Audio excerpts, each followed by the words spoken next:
Olá pessoal, espero que todos estejam bem. Vamos a mais uma semana do nosso curso de resistência dos materiais. Até agora então nós estudamos 3 tipos de esforços diferentes. Começamos com tração, que é um esforço longitudinal de um elemento mecânico ou estrutural. E depois na outra semana nós vimos então os esforços de compressão.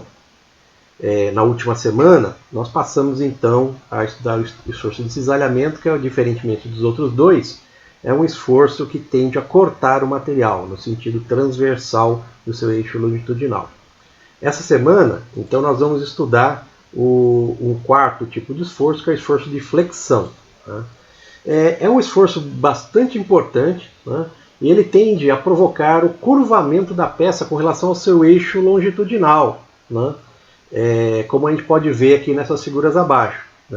Então, esses elementos eles têm alguns apoios, a gente vai estudar isso aí, que tipo de apoios ele tem. E o esforço provocado nesse elemento vai provocar, então, um curvamento longitudinal, que a gente vê nessas figuras. Esse esforço responsável por esse comportamento de curvamento é o chamado momento fletor. Nós vamos ver um pouquinho mais em detalhes o que significa isso, como é que ele acontece.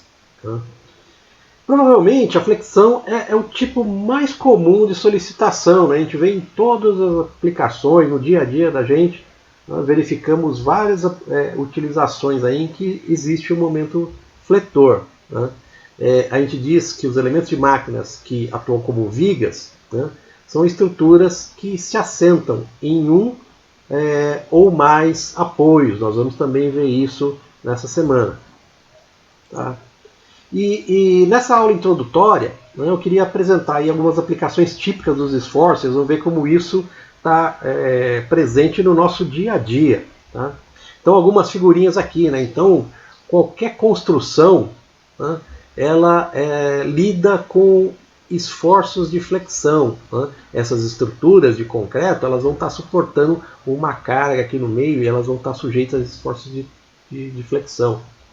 Mesma coisa, para quem já teve algum tipo de contato com empresas industriais, existe um tipo de equipamento que chama ponte rolante. A ponte rolante é uma viga apoiada sobre trilhos, e ela serve para transportar coisas pesadas que tem no meio da fábrica. Essa é uma típica aplicação, então, de uma viga sobre esforços de flexão. Uma ponte. A ponte é um exemplo característico aí de uma estrutura metálica ou de concreto que é sujeita constantemente a esforços de flexão. Mesma coisa acontece nos carros. Então, o eixo entre as rodas, ele tem todo o peso do carro, acaba provocando um esforço de flexão nos eixos da roda do carro. Exemplos mais interessantes também, nas Olimpíadas, a gente vê as barras simétricas ou assimétricas. Então o atleta está com o seu peso próprio provocando um esforço no meio da barra. Esse é um esforço de flexão. Mesma coisa se vê nos saltos ornamentais. Então quando a atleta vai na ponta da prancha e pula aqui para saltar dentro da piscina, ela está provocando um esforço de flexão nessa prancha. Além dessas aplicações, então, desses exemplos, a gente tem algumas aplicações nos processos de fabricação.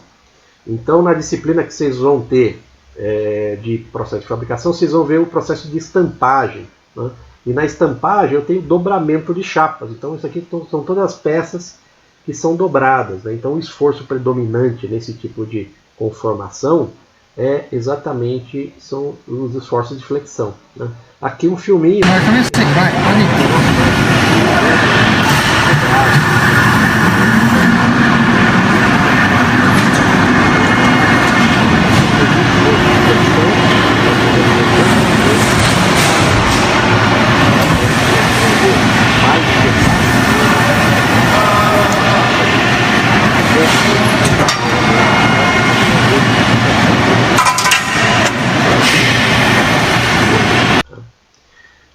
Um outro aspecto interessante desse tipo de esforço de flexão, a gente vê no nosso cotidiano. Por exemplo, vocês já repararam que numa ponte como essa daqui, uma pinguela que a pessoa vai atravessar, ela não é retinha, ela tem uma barriga aqui nessa ponte. Isso sempre acontece, né? Isso é decorrente da deflexão causada por esforços de flexão, né? A mesma coisa a gente pode observar quando a gente está viajando, andando na rua, né? A gente vê que os fios que estão entre os grandes estruturas aqui, né, da fiação elétrica, elas têm uma barriga, né? Isso não é por acaso, né? Seria praticamente impossível, né, em função dos esforços de flexão, eu conseguir esticar esses fios de uma maneira que ele ficasse reto, né? Essa barriga que se forma entre os postes, né, entre as estruturas metálicas, é decorrente da deflexão, né, que acontece devido aos esforços de flexão pelo peso próprio, né, do fio, né? Então sim, isso sempre vai acontecer, né? Muitas vezes é preciso limitar esse grau de deflexão, né, numa viga ou eixo, né, quando submetido a uma carga, né? Então eu vou mostrar um filminho para vocês, que vocês verem que situação interessante, um caminhão passando sobre uma ponte. Então vocês veem, né, a ponte. Watch them keep.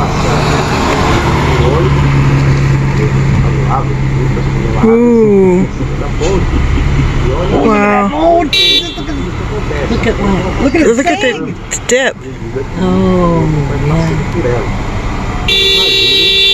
Oh, you keep honking, buddy. Nobody wants on that bridge. look at that. Muitas vezes, Are you videoing? Yeah. a estrutura da precisa ser calculada. Holy cow, look at that. Essa flexão que é inevitável, ela não seja demasiada, né?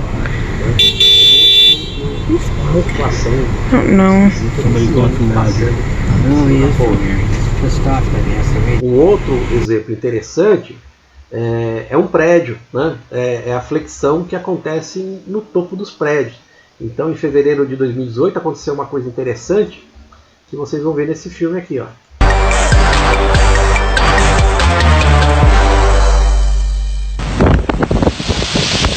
Chuva, vento forte, a água balança como se a piscina estivesse dentro de um navio. Apavorante isso aqui, apavorante. Mas as cenas foram gravadas num dos últimos andares do edifício mais alto do país, em Balneário Camboriú.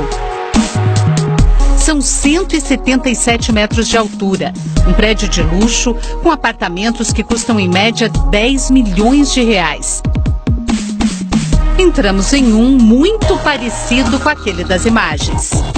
Essa piscina aqui é igualzinha àquela que a gente viu no vídeo. Não é muito grande, tem 17 metros quadrados. A água aqui transbordou e escorreu pelas bordas durante a tempestade porque o prédio balançou um pouquinho. A pergunta é normal um prédio balançar? Não só normal, como nós esperamos que aconteça isso. Os cálculos são feitos todos para que aconteça isso. O prédio balança por causa da força do vento. No dia em que a piscina transbordou, um morador do prédio vizinho gravou as imagens da tempestade. A chuva vinha de baixo para cima, foi incrível. A gente ficou até meio assustado, assim, com a intensidade do vento, bem forte mesmo. Quanto mais alto, maior é o balanço. Essa capacidade de ir e voltar deve ser calculada para que o prédio suporte a força do vento sem sofrer danos. Se a construção não oscilar, a estrutura pode até romper. Qualquer edifício deve ser projetado para fazer esses movimentos. Normalmente eles são tão suaves que uma pessoa dentro de um apartamento nem percebe. Esse engenheiro acredita que o prédio onde o vídeo foi gravado balançou cerca de 10 centímetros e que a moradora só percebeu o movimento porque tinha uma piscina dentro de casa. Se nós imaginarmos que essa régua se comporta como um edifício, quando sofre a ação do vento, né, ele vai oscilar e vai voltar para a posição de repouso. Ocorre que a água, ela se comporta diferente do edifício, então ela vai oscilar em tempo e intensidade diferente e vai parecer então que é mais intenso do que realmente é. Se as oscilações estiverem dentro do limite aceitável, que é o que parece, não representa risco. Seu Antônio tem um apartamento aqui no 21º andar e diz que nunca percebeu nenhum movimento no prédio. O senhor não tem medo? Nenhum, zero. Não tem como ter medo porque não não há perigo, não aconteceu nada. O edifício passou por uma vistoria técnica e não foi encontrada nenhuma rachadura ou qualquer outro tipo de problema depois da tempestade. Para seu Antônio, que adora essa vista, não existe lugar melhor nem mais seguro. Eu estou muito tranquilo aqui e digo mais, balneário é bom demais.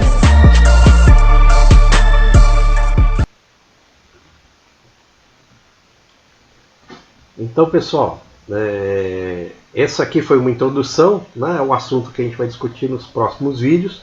Né, eu procurei subdividir os vídeos bastante, né, para ser no máximo 15, um pouquinho mais, no máximo, cada vídeo. Tá? E nós vamos abordar desde alguns conceitos básicos, para vocês entenderem tudo, até como calcular as tensões das estruturas aí submetidas a esforço de flexão, para que vocês consigam dimensionar, né, para que ela resista a esses esforços. E vamos também aprender como calcular essas deflexões que os esforços de flexão causam nos elementos de máquinas, nas estruturas aí. Tá bom? Então, bons estudos, até o próximo vídeo.